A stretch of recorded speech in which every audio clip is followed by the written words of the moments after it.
Viewers, Pakistan cricket team के जो नए कोच हैं माइक हेज़न, उनका बाज़ेद खान के साथ जो पॉडकास्ट है वो कई हवालों से बहुत इंटरेस्टिंग है और पाकिस्तान क्रिकेट का जो फ्यूचर है उसको लेकर एक रोड मैप है। उसकी जो बड़ी बड़ी बातें हैं, जो हमें एक माइलस्टोन्स वो अचीव करना चाहते हैं as a white ball coach, वो मैंने थोड़ा सा उसको कैटेगराइज करने की कोशिश की है कि आपके सामने रख कर डिस्कस किया जाए और ये देखा जाए कि इस अप्रोच के साथ पाकिस्तान में लिमिटेड ओवर्स और T20 में क्रिकेट किस तरह आगे जाएगी और टीम का जो बनने का प्रोसेस है अगले 10-12 साल के लिए जो प्लेयर्स ग्रूम करने हैं वो होंगे या नहीं, या किस अप्रोच के साथ होंगे। उन्होंने जो सबसे बड़ी बात अपने पॉडकास्ट में की है वो ये किया है कि रिलेशनशिप बिल्डिंग, ये उनका कोर था गुफ्तगू का। और हमारा ये सबसे बड़ा इशू है कि जो रिलेशनशिप है प्लेयर्स के दरमियान वो रप्चर है, वो टूटी हुई है। इस टीम में एक दिन अगर कैप्टन परफॉर्म ना करे तो दूसरे दिन से लॉबिंग शुरू हो जाती है उसके अगेंस्ट। कप्तानी के नए नए उम्मीदवार सामने आ जाते हैं।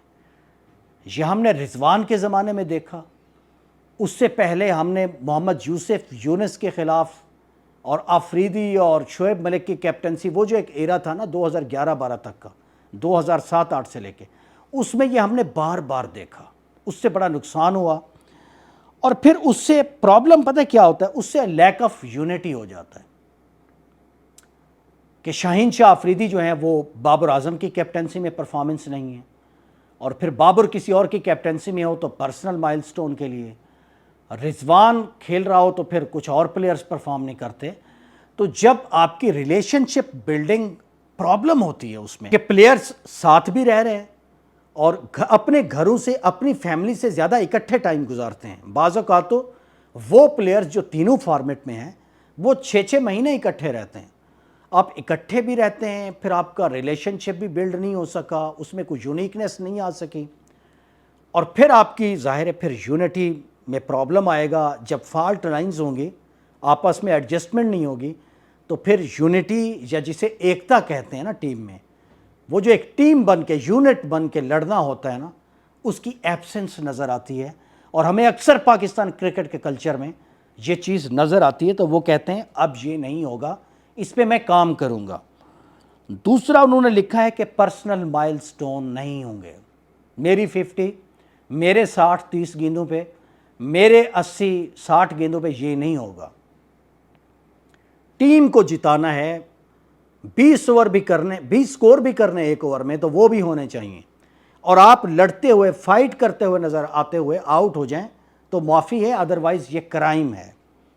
इसकी बहुत ज़रूरत है पाकिस्तानी टीम को। फिर वो कहते हैं स्ट्राइक रेट जो है उसको बिल्ड करना है, उसमें मोमेंटम लाना है। ये नहीं होगा कि आप डॉट बॉल्स खेलें और पहले 6 ओवर्स में आप 30 स्कोर बनाएं, या ODIs खेलते हुए जैसे न्यूजीलैंड में था कि आप जो है वो तकरीबन आपका 100 जो है वो 22-22 ओवर्स में बन रहा हो और 22 ओवर 20 ओवर्स आप खेल लें तो आप 10 ओवर 12 ओवर तकरीबन 70-70 गेंदें वो आप डॉट खेल दें, तो ये नहीं होगा, ऐसा स्ट्राइक रेट नहीं चलेगा। तो ये वार्निंग है, ये दोनों नुक्ते बाबर और रिजवान के लिए कि उनको क्या प्लान दिया गया है।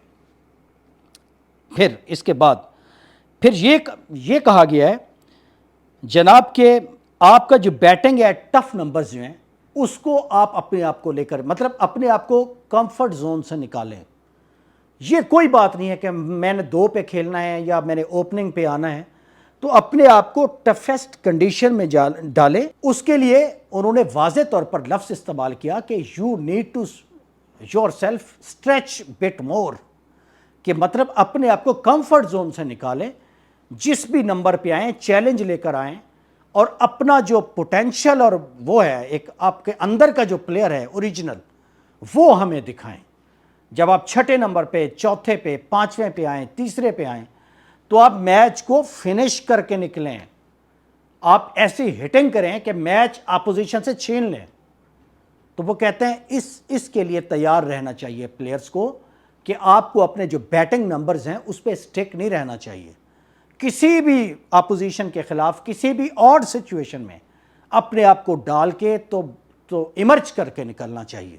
رزلٹ اورینٹڈ آپ کی بیٹنگ ہونی چاہیے اور آپ فنیشر ہوں، فنش کر سکتے ہوں۔ اس کے بعد وہ کہتے ہیں کہ آپ کی جو ٹیم ہے کسی ایونٹ کے لیے جب جا رہی ہے، جیسے T20 ورلڈ کپ ہے اب، تو وہ کہتے ہیں کہ میرا فلسفہ یہ ہے کہ ٹیم کا اعلان 10-15 میچز پہلے ہو جانا چاہیے اور وہی پلیئرز 10-15 میچز کھیلیں اور اس کے بعد بڑا ایونٹ کھیلیں۔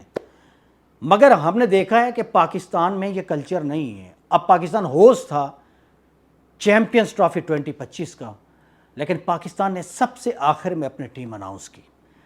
تو یہ جو مینٹیلٹی ہے نا کہ جی ہم کلیئر نہیں ہیں، ہم اپوزیشن کو دیکھ رہے ہیں، لوگ کیا کر رہے ہیں، ہم اس کے مطابق لائیں گے۔ اگر آپ ہوسٹ کنڈیشن میں بھی ان کو اگر ریڈ کرنے سے کر کے آپ اگر اپنی ٹیم اناؤنس نہیں کر سکتے دنیا کے سامنے، تو پھر آپ جائی ایک ہار کا ذہن بنا کے آپ ڈیفیٹڈ مینٹیلٹی کے ساتھ آپ گراؤنڈ میں جا رہے ہیں۔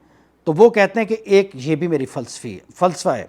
پھر وہ کہتے ہیں کہ کوئی بھی پلیئر جو ہے اس کو میں جب ڈراپ کرتا ہوں تو پھر میں اس کو ایک پلان بھی دیتا ہوں کہ یہ پلان ہے، یہ پرابلم ہے آپ کے سٹرائک ریٹ میں، آپ کی بیٹنگ میں، آپ کے انٹینٹ میں، آپ کی فیئرلیس کرکٹ میں، یہ رکاوٹیں ہیں، ان کو آپ دور کریں تو پھر آپ آ جائیں گے۔ یقیناً اب جو 2 پلیئرز اس وقت 3 پلیئرز یا 4 پلیئر آؤٹ ہو گئے ہیں پاکستان کے T20 سے، رضوان، بابر، شاہین اور نسیم شاہ، ان کو ایسے ڈراپ نہیں کیا گیا، ان کو ایک پلان دیا گیا ہے کہ یہ پلان ہے، اس پہ کام کریں، یہ فٹنس مائل سٹون ہے، یہ آپ کا سپیڈ کا مائل سٹون ہے، یہ آپ نے اتنے اوورز کا مائل سٹون ہے، یہ آپ کا ہم نے ٹوٹل دیا ہے آپ کو اتنے گیندوں پہ فنش کرنا ہے، اس کے لیے اپنے آپ کو تیار کرنا ہے اس رول کے لیے۔ تو جب وہ آپ کر لیں گے تو ٹیم میں واپس آ جائیں گے۔ اس کے لیے انہوں نے مثال دی کہ 2015 کے ورلڈ کپ سے پہلے مارٹن گپٹل جو ہیں ان کو بڑا پرابلم تھا، بڑا ایک بیڈ پیچ تھا، وہ سکور نہیں کر پا رہے تھے۔ تو اس پہ انہوں نے کام کیا اور اس طرح سے ایک پلان دے کے انہیں پھر ٹیم میں لائے۔ انہوں نے ویسٹ انڈیز کے خلاف ہائیسٹ انفرادی اننگز جو ہے وہ 237 کھیل دی تھی۔ آج کل برینڈم مکولم جو ہیں وہ بھی اسی فلسفے پہ کام کر رہے ہیں اور جو روٹ کو وہ پالش کر رہے ہیں۔ جو روٹ اس وقت کرکٹ کی دنیا میں تینوں فارمیٹس میں یونیک پلیئر ہے جو 360 کھیل سکتا ہے۔ تو اس طرح کا پلان مائک ہیزن دیتا ہے، جو کہ مائک ہیزن جو ہیں یہ کوچنگ انہوں نے پہلے نیوزی لینڈ کی کی ہے 2015-16 میں، 2014 میں پھر کینیا کی کوچنگ کی ہے، پھر یہ IPL میں ایک ٹیم کی کوچنگ کرتے رہے، پھر اسلام آباد یونائٹڈ کی بھی کوچنگ کرتے ہیں۔ تو یہ اس طرح کی یونیکنیس کے ساتھ پلیئرز کے ساتھ انٹریکٹ کرتا ہے۔ سب سے بڑی بات کہ اس سے جو ٹیم بنے گی، جب ہم اس طرح کے پلیئرز کو رکھیں گے، اس طرح کے ہم ان کو ٹارگٹس دیں گے، ایسی سچویشن میں ڈالیں گے اور ڈراپ بھی کریں گے تو ایک فارمولہ دے کر ان کے سامنے کہ اس پہ کام کریں پھر واپس آئیں، تو اس سے مجھے لگتا ہے کہ یہ ٹیم اب میکنگ کی طرف جا رہی ہے، بڑے پلیئروں کی طرف جا رہی ہے، پرفارمنس کی طرف جا رہی ہے۔ تو مجھے اب بڑی کڑی امید ہے کہ ODIs میں اور T20s میں پاکستان کا جو ریٹنگ ہے ICC کی، مجھے اب ریپڈلی مجھے لگتا ہے کہ وہ بہتر ہوگی۔ ہم ODIs میں 6 نمبر پہ ہیں، T20 میں 8ویں نمبر پہ ہیں، اور ٹیسٹ میں تو ہماری حالت ہی مت پوچھیے، ہم 9ویں نمبر پہ ہیں۔